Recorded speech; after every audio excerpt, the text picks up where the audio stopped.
ты, скинул бурку, ды надену лапти. Кожный дуранці разумный, пан у своїй хаті. І з ким ти так намурзався? А я і з тим, я і сім, а ти, ось коханенька, роленька, згадай з ким. Та немач тебе ведає з ким.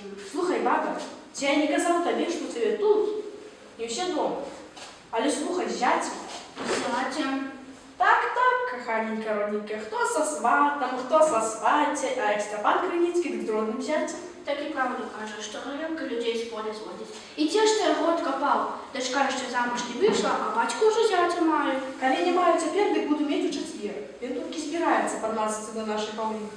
А як ще сліщей пошло, він одразу до мене підмазав. Так би одразу і казав. А хто він такий?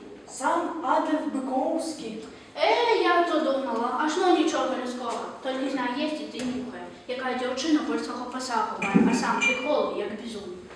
Слухай, дикий в пасах не нос має. Ён не сам хвалився, що господарка у 100 разів лепша, ніж усі тутейші господарів. Ён не хвалився, що в этом годі коня за 3 сотні купив. Ён казав, що на гэтым коні до нас і поїде.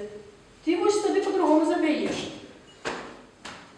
Слухай, баба, а ти не бачила той книжки, що ще не на базарі купили? А я що, пастушка над твоїми книжками? Може, пропився цим своїм зятям?